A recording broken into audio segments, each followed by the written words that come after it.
Scale technician घडत असते आणि या स्केल टेक्निशियन मध्ये आपल्याला कळेल की इंडस्ट्रीचं इन्व्हॉल्वमेंट कसं वाढावं. माझा आवाज बसलाय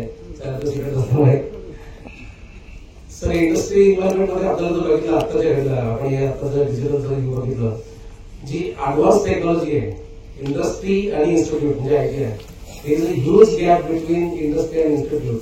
जी ऍडव्हान्स टेक्नॉलॉजी आपल्याला पाहिजे आपण सर मगाशी अभ्यासक्रमाचा उल्लेख केला त्यामध्ये सुद्धा आम्हाला असं वाटतं का अभ्यासक्रम घडत होता जर तुम्ही त्या फ्रेमचा जर उल्लेख केला तर इन्स्टिट्यूट लेवल 4 महत्वाचे लेवल असतात तर त्याच्यावर सुद्धा इंडस्ट्री एक्सपर्ट असावा जेणेकरून इंडस्ट्रीमध्ये लेटेस्ट टेक्नॉलॉजी काय चालू ते आम्हाला कळेल आमच्या मुलांना कळेल. याशिवाय सरांनी आमच्या ओरिजिनल विषय काढला म्हणजे ऑन द जॉब ट्रेनिंग जसं की डिप्लोमा इम्प्लांट ट्रेनिंग असतं तसं तो एक आमच्या एक सिलेबसचा एक भाग आहे फर्स्ट ते सेकंड मध्ये.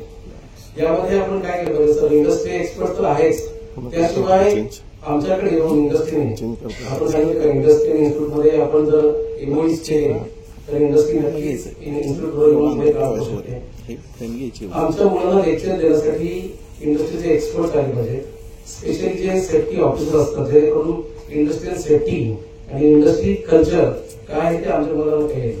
जेणेकरून ज्यावेळेस तुम्ही आपलीची गोष्ट करता ज्यावेळेस मुलांना ऍज अ कोर्स कंप्लेंट आपलीला जावं लागतं त्या आपलीला गेल्यानंतर त्याला जर आधीच जर तुम्हाला तुम्ही ओजेटीमध्ये कॉन्सेप्ट मुलांना सांगितला तर इंडस्ट्री कल्चर काय आहे जो what industry aspects from ITI students हे तेव्हा त्याला कळू शकतं. सर मी इलेक्ट्रिशियन इन्स्ट्रक्टर माझा जो प्रोजेक्ट आहे त्यावर थोडंसं मला अवस्था सुद्धा बोलायचं आहे तर माझा जो प्रोजेक्ट आहे सर हा home automation with electrical energy saving network आहे.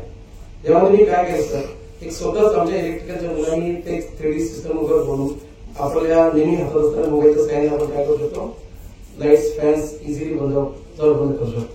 हे जनरल एक ESP32 वापरून आपण आयटीचा उपयोग करून कोडिंग करून केलेलं आहे. स्पेशली आम्ही त्यात it is the best combination of electrical and electronics असं केलेलं आहे कारण बिईंग इलेक्ट्रिकल स्टुडंट्स फक्त इलेक्ट्रॉनिक्सवर आपण डिपेंड असतं कामा नाही. त्यामध्ये आम्ही स्पेशली मॅन्युअल सुद्धा in case of system failure झाली नेटवर्क फेल्युअर झालं वायफाय नाहीये त्या ठिकाणी सुद्धा आपण ती एनर्जी वेस्ट होऊ नये सगळ्या लाईट चालूच राहायच्या it is the waste of energy. आणि आपल्याला माहिती आहे विजेची बचत म्हणजे विजेची निर्मिती आहे.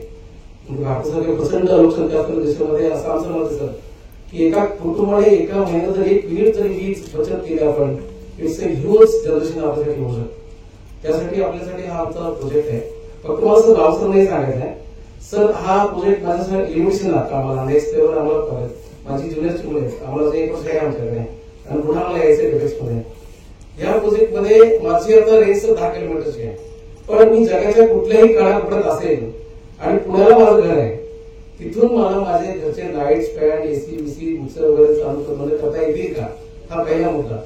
Second part in case of wifi वगैरे काहीच नाही टेक्नॉलॉजी फेल झाली without using this type of wifi किंवा टेक्नॉलॉजी आपल्याला सिस्टम ऑपरेट करता येईल का हा दुसरा मुद्दा. आणि तिसरा मुद्दा माझा असा होता समजा मी लाईट चालू करायचा विसरून गेलो बंद करायचा विसरून गेलो तर विदिन काही सेकंड्स मध्ये ती माझी लाईट्स आपोआप बंद झाली पाहिजे जेणेकरून मला एनर्जी सेव्ह करते.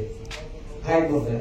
आणि चौथा जर आपण एक एनर्जी बद्दल रिलेटेड आहात स्पेशली रिन्युएबल एनर्जी आता खूप हायली पोटेन्शियल आहे त्याच्यामुळे भारतामध्ये भारताच्या बाहेर सुद्धा आता ह्या येणाऱ्या काही वर्षांमध्ये या रिन्युएबल एनर्जीला किती संधी आहेत पुढे हे मला आपल्याकडून जाणून घ्यावं. थँक्यू.